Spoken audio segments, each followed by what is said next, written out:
Whitney. Here. Wolf. Very good, thanks. You have a And quorum. I don't have, I'd imagine we're starting with the approval of minutes. Do we have minutes to approve? Approval of the minutes, please. So moved. Second. Motion and a second. Any further discussion? Hearing none. All in favor signify by saying aye.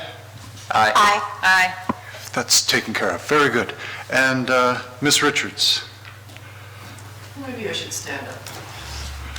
Sounds serious. Yeah. When she stands, we know we must. Everybody watch out. Okay, well, if you noticed, your staff reports got updated just a couple hours ago with some new numbers, and they're still not complete. Why we're here is to talk about change orders to the tech accelerator. These are change orders not kind of related to those unforeseen things that always come up, but the fact that our bids came in very low, and we're looking at how to make use of our excess budget, so to speak. So EDA will not allow us to expand the scope and use their money, but they have said that they will consider change orders that add back items that were perhaps deleted to try to make the budget, or enhancements to the existing project. So that's what we've got over the past few weeks. We've looked at what would those type of upgrades or enhancements be. And so the kind of the wish list was upgrade the second floor restrooms to the same level of finish on the first floor. Originally, those were going to be just left untouched. You may recall boy, there have been a lot of different iterations of the design, but there was in one drawing the idea for the space that connected what was formerly the community room to those classrooms. There was the glass overhead garage type door opening. Those were eliminated to try to meet the budget. We're adding those back in. Additional acoustics for that community room space, that was considered a worthy add-on. And then last but certainly not least, upgrade the HVAC system. These, as Mr. Lund will attest to, his office gets really hot sometimes, and he complains. And as somebody who manages buildings, the HVAC system you want that to work. So that is the item that we did not get the actual proposal numbers until, about an hour ago, but those did come in really close to the estimate in your staff report at just over $202,000, $202,860. Now, Sean from JLG is here to give you a little bit more detail on what those items consist of, but that's the overview, and then staff's recommendation is to approve those. We have not run these past EDA yet to make sure that they would say, yes, we approve and we'll cost share in them, but we wanted you to, have that first crack at telling us we were on the right track and we should pursue those. So, Sean, do you want to come up and make sense of my nonsense? Thank you, Ms. Richards. Really quick, Mr. Chair. Yes, please. Just want to make note, the primary purpose is for the record. We want to, just because the budget came in less, it's not necessarily taxpayers' dollars that we're looking to, hey, let's go spend it. We're trying to utilize the EDA grant. So I just kind of want to make that clear. Absolutely. So it's not just like, hey, we're under budget, let's have a city, let's spend some more money. It's the reason for that is just to utilize the EDA grant to its fullest, correct? Correct. Yeah. And it's a little like comparing apples and oranges when you look at our overall budget, because EDA's share is only related to the construction. So cost savings on construction, we can't then use EDA dollars to fill the gap on furnishings, for instance. So it doesn't really lend itself to a nice tidy analysis. But you're absolutely right. We're not spending money for the sake of spending money, but we are leveraging those grant funds. And that's because the grant's a one-to-one grant, and just so that others may understand that. For us to be able to spend that federal dollar, we have to comparably spend a dollar of our own. So to your point, Mr. Curry, for us to maximize it, this is the way to do that. Right. Important discussion. Thanks for bringing that up. Very good. And Sean. Sean? What can we do about the hot air in Mr. Lund's office? Good afternoon. Sean Senesco with JLG. I'll start with that. Meredith did a great job of explaining high level what these proposed changes are. I'll start with the mechanical upgrades. Out of this overall change order that we're asking for, a little over $300, 200,000 of that is for mechanical upgrades. This would be upgrading 3 condensing units on the roof. Those condensing units were installed when the 1997 edition was built. So they're reaching or past their useful life. Those existing condensing units also have old refrigerant that is no longer allowed to be used today. So by upgrading that, we'd be getting rid of that. Changing out these condensing units, along with some of the changes that are included in the project already, will help things like 92-degree offices on July afternoon, most certainly. So that was priority number 1 for us, and when talking with Meredith and City Administrator Phelan, so that's why they're included within this.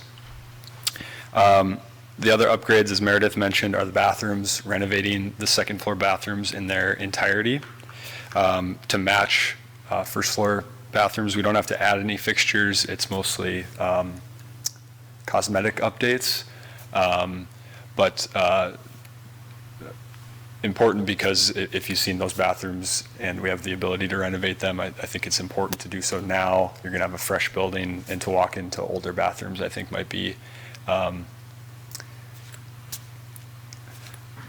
it'll help with the overall cosmetics and updates of the building so that you don't have one old space and a whole bunch of brand new spaces.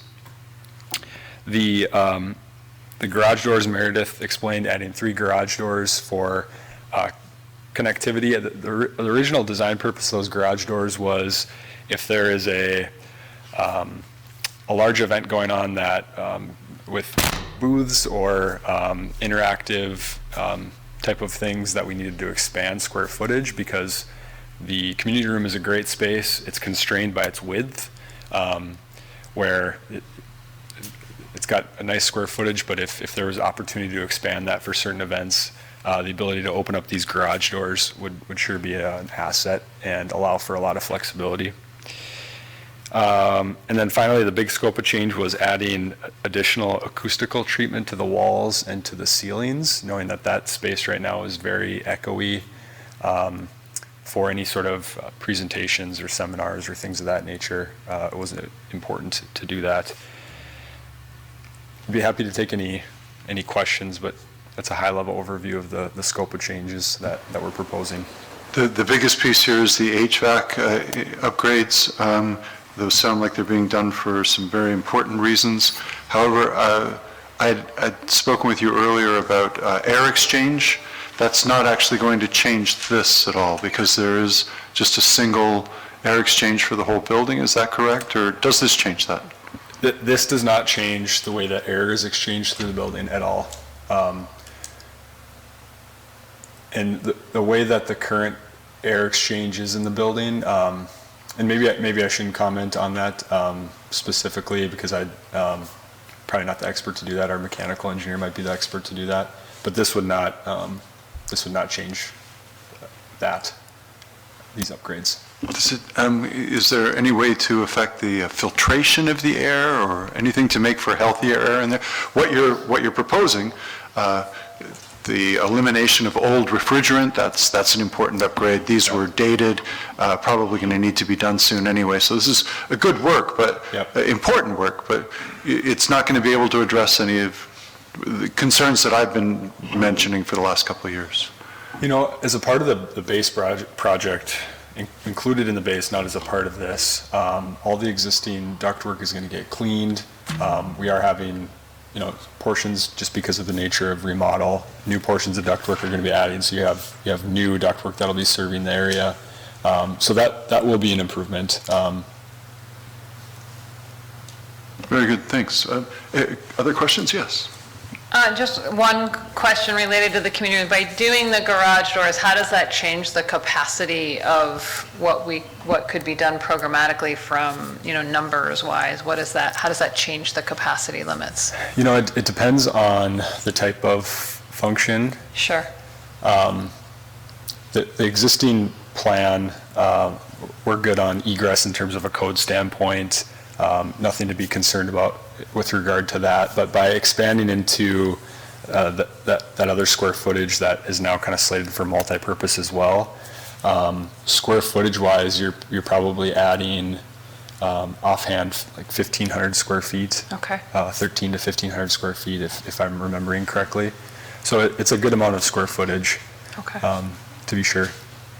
And then in thinking about these 3 or 4 upgrades, I think they're all really smart upgrades to make for sure. Just wondering, for clarity, right, how did these 4 kind of rise to the top compared to other ones that might have been eliminated or not put forward on that list, just for, sake of clarity for others who may ask that question? Well, we want to make sure that this space is as flexible as possible. I think it's safe to say that we don't know exactly how this is going to operate, and certainly we expect it to operate differently in year 5 than it does in year 1. So anything that can kind of enhance that flexibility, the overhead doors seems to really do that. The big ticket item, of course, is the HVAC, and that's like basic infrastructure. It's not Well, we can't envision the need on a cold day like today. It certainly needs doing. Right. The only thing I would add to that is all of these changes at some point or another were discussed as wanting to have these in the project. So I think that's maybe why they surfaced to the top, was because they were discussed at one time as being important for the project. All right, thank you. Thanks, Ms. Whitney. Mr. Curry, please. Yeah, Mr. Chair, thank you. Question, so, and then maybe this is more of a Meredith or Ms. Richards question. For approval, item 4, so that's not actually, the proposal hasn't been, for the HVAC itself, hasn't actually been received yet.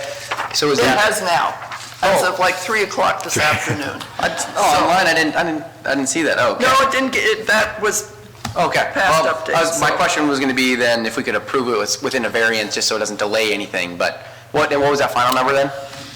$202,860. So whoever did the estimate, nice work. I know, I was going to say, it's actually relatively That's a close pretty- to the yeah. estimate we were given. So Sean's nice a good job. guesser. so- Yeah. Okay. Well, I guess with that, Motion for Mr. Curry, I'll second. a second from Ms. Whitney. Ms. Doctor, anything to add at this point? Any further Nothing questions? to add at this time. Very good. Then we have a motion on the floor. All in favor signify by saying aye. Aye. Aye.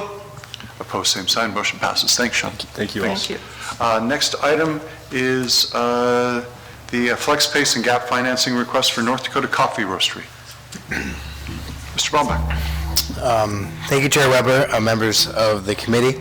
I'm here to present just a project that was so successful last year in front of you. They're back in front of you again. That's North Dakota Coffee Roastery, and that's Sandy Luck's company, as you know. I'll do a quick introduction here and outline the request in front of you, but then we'll have Sandy come up and tell you just a little bit more about her business, where she's been and where she's headed. So North Dakota Coffee Roastery, just a reminder, was really born out of the Bully Brew coffee shop as she began to roast those coffee beans on her own. And last year she dove in as a new company, qualified as a primary sector company, established her own manufacturing space on the west edge of Grand Forks, and currently the demand for her product has grown and she needs to upgrade it, more square footage and more equipment. The new location's over 22,000 square feet, allowing them to increase production rates as well as expand into canning their own cold brews. Very exciting project. So the total project is just under $800,000. These are 2 separate loans, as you'll notice, one for the real estate and then one for some associated equipment. And in both cases, there's a FlexPACE buy down on the principal amount being lent from Gate City, and an additional gap financing piece on the real estate, and then similar setup with the equipment itself. So the real estate request by the interest rate down on the $520,000 from Gate City from 4.5% to 1%, and then on the equipment by the interest rate down from 6% to 1% on a $113,000 note, and they both have a 10% gap financing. So this all comes together as a full ask from the committee to approve just over $65,000 in interest rate subsidy, which would leverage then $121,000 from the Bank of North Dakota, And then the collective total gap financing request is about $85,000 at 2.62%. So loan to value on this is 98.97. That's normal for when we have the gap financing added into the equation. But this is secured to the corporate guarantee of the North Dakota Coffee Roastery and S&S Luck, which is the structure over top of all the coffee shops as well. Personal guarantee from Miss Luck, and then a subordinate mortgage on the new property as well. This did go in front of the EDC on April 7th and was approved. And then, of course, with your with your approval, which we're requesting today, we go in front of the JDA on May 2nd. So I'm here for questions after Sandy's done, and so is Daryl Jorgensen from Gate City Bank in case there's any questions there. Otherwise, let me get out of the way for Sandy to tell you a little bit more exciting stuff. Thank you, Ben. He actually told you everything. Welcome, Ms. Luck. That's great. Thank you. That's okay. That's great. So as he said, I started 12 years ago, and last year I was up here doing the same thing. I think hearing those numbers just brought it all to real life. So we've actually doubled in our capacity. We've hit about 120 wholesale clients at this point. I last week have had the confirmation of having a distributor for grocery stores in North Dakota, hopefully going into Minnesota as well, which leads me to excitement because we have not only the Bully Brew coffee that we can provide, but we also roast for Lake of the Woods coffee, and we'll be providing distribution for them as well as the University of North Dakota and NDSU licensed coffee. So that's very exciting. Going back into the cold brew brewing, and that also canning opportunity is huge for us. It would give us the opportunity to do that. And we've already done that with Chad at Half Brothers. This would allow us to bring it into our own facility and possibly create a new product line. The other piece that I just want to bring up that I think is a future growth for us in that particular building is creating and developing a coffee school, and something that's brand new to our area. We have all of the experts as leaders right now, and we wouldn't be offering financial aid or anything like that, but we would offer it to people who want to come in and start a brand new business as a coffee shop, whether it's in North Dakota, Minnesota, South Dakota, and just start small. Do seminars, workshops, weekend education pieces, and then hopefully grow into a little bit larger into the roasting facility where we could help other people's roast. So Wow. I would entertain any questions you have. Fantastic. Yes, Ms. Whitney, please. Ms. Luck, this is just awesome, right? That you're continuing to grow, you're continuing to do great. This is why we have these programs, so congratulations on that. Question on bringing that cold brew canning into your own, is the machine you're looking at, would it be similar to the current production with your partnership with Half Brothers, or would this be a increased capacity so that as you grow, you have the movement and the opportunity to do that? Right, so we stopped with Half Brothers about maybe a year and a half ago, maybe 2 years ago. It was before COVID, I guess. And a little bit of it was because we needed a little bit more FDA guidelines. We need to get some more approval. And so with the help of Chad, we'll continue to look into that, but also have the ability to have our own canning line and our own brew bomb, which is like a vat for beer. Okay. Yes, Mr. Gregg, please. Same thing, awesome, it's great to see you back here again. Also, just want a quick comment, great utilization of that space, of the building. I've gone through it, so it's been a great repurpose, it's gonna be a great spot for it, so, yeah, it's great. It's just great to see you back, and hopefully another year you come back and you're doubling your footprint even more, so expanding across the whole Midwest. I mean, it's just great to see, and with Chad here as well, it's just great to see local homegrown businesses utilizing programs that is quite explicitly what this is for. So it's fun to see you guys being successful and growing, and the need for further programs. So I think it's great. With that, I'd move, make a motion to approve. Excellent. We have a motion I'll second. and a second. Anything further? Thank you. Thank you. Thank you. Hearing no further questions, all in favor signify by saying aye. Aye. Aye. And opposed, same sign. Motion passes. And continuing all the good news this afternoon, it's a good day at the Growth Fund. Yes, great. All right, Chair Weber, members of the Growth Fund Committee, we have CRUN loan number 16 and our last CRUN loan to bring before you all. I saw that and I was like, wow, we got to the end. So we have met our expenditure debt, or our disbursement deadlines from the EDA. We're on track as far as using the funds, and a little bit more than what we originally granted for the capital base. But our application before you today is from Half Brothers Brewing Company, owned by Chad Gunderson. It was started in 2017, and this is not their first time here to the Growth Fund, as they have previous loans. We have previous loans with the company, which are detailed in the staff report. As far as the approach to recovery, they're growing their distribution network quite rapidly, and as a part of that, they need to, grow their capacity to be able to brew. And there's kind of two options for that. One is to turn into more of a 24-hour brewing operation, which requires a lot more staff and time, or with the purchase of equipment, they can really cut down the time it takes for them to brew beer. I'm not the expert.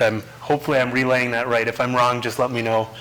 And Chad can answer any more technical questions you have on that. Essentially, this equipment that they're using the CRUN money for will very much improve the efficiency of their operation and lead to a better, consistent quality product. And it'll help them fulfill this increased demand that their new distribution agreements have brought them. As far as the application goes, this is a $140,000 equipment and working capital loan at 1% interest with up to a 12-month deferral, and the loan will be amortized over 60 months. Half Brothers is expected to retain 4 FTE and create 2 FTE with this financing. As far as security goes, there's a loan agreement, promissory note, security agreement, blanket UCC lien, a personal guarantee from Mr. Gunderson, and a purchase money security interest on the equipment specifically. When the CRUN committee reviews these loans, we take a look at collateral, debt coverage, management, history of experience, personal credit and debt to equity, as well as COVID impact, their approach to recovery, and a few other metrics as well. And additionally, what we look at in cases like this where we have loaned to the company, their repayment history, they have a strong repayment history and in fact make additional payments on principal, usually monthly. Very strong repayment history, and happy to recommend approval.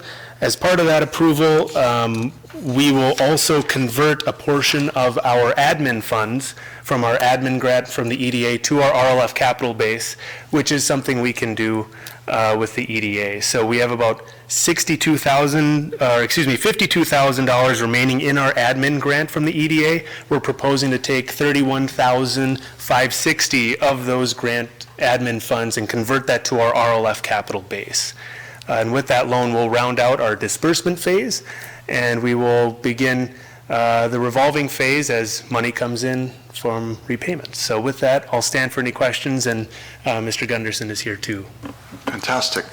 Again, congratulations. Not only were you able to get all the money out there, but tens of thousands in administrative funds are now being rolled into the revolving loan fund as well.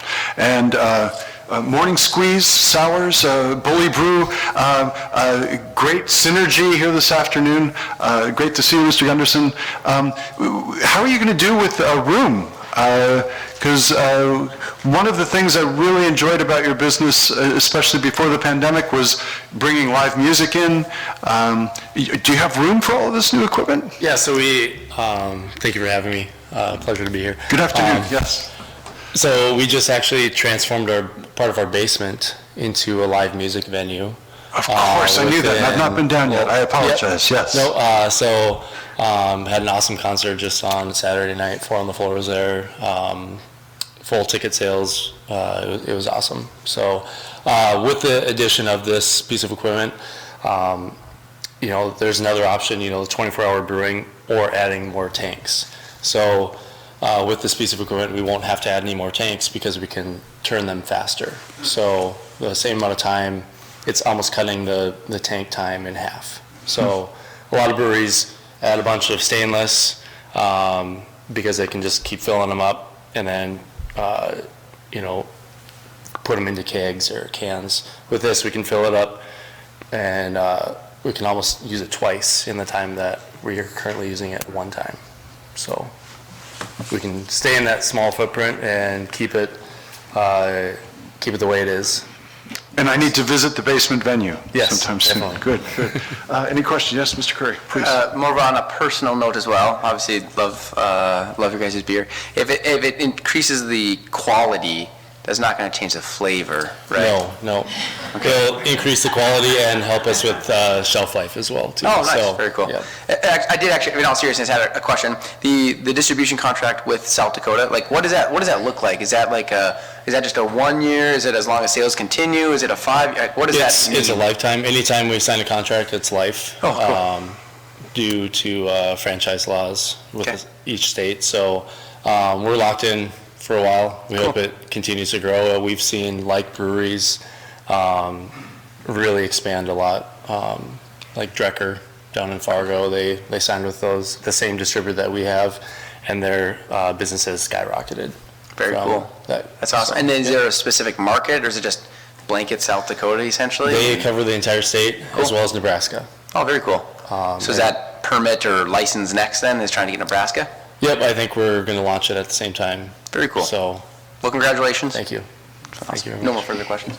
Yeah, so I think to build on that with the state for that distributor, what's their footprint? Like, is it, I mean, it's for the state, but how many stores, or what's that capacity look like for, how's it going to increase what you have to produce too, in relation to making sure you can hit whatever marks those distributors need to meet across Right. the entire state? So that's, it's no guarantee that we're going to be in 50 stores or, 5 stores. It just depends on how quickly the product moves and how quickly they reorder. We've already got our first initial order, which is very large. We've been brewing for 3 weeks trying to fill it. Wow, okay. So we're hoping to, with this piece of equipment, not have to rely on Sure. pushing everything aside and focusing on one distributor. Yeah. So essentially, you made the distributors list. Yes. Yes. And so now you become an option for all those stores that they deliver to. Correct, yeah. Just to, I think, put it in terms that other people might Yeah, understand. right. Apologies, yeah. No, that's okay. Thank you. Ms. Dockler, anything to add? No, other than I would like to make a motion to approve the request. Wonderful. We have a motion from Ms. Dockler, Second. second from Mr. Curry. Anything further? Hearing no further questions or comments, all in favor signify by saying aye. Aye. Aye. Opposed, same sign. Motion passes. Very good. A growth fund committee, that, I believe, completes the agenda. Mr. Chair. Yes, please. Question? Mr. Curry, yes. Mr. Hanson, do you mind the next growth fund just giving an overview again of that, the CRUN, just so we know that all have been dispersed, kind of where from a payment, that's a schedule maybe on when those funds will start coming back in, and we can kind of plan a little bit? Absolutely, and one thing I was going to mention too is that all current loans that are in repayment are current on their payments, so everything's looking good there, and we can provide a more detailed outlook on how that RLF capital base is going to grow with repayments. Perfect, thank you. Yeah, absolutely. And congratulations again. Yeah. Looking for a motion to adjourn. So moved. Have a motion, second from Second. Ms. Whitney. All in favor signify by saying aye. Aye. Meeting's adjourned. Aye. Thanks.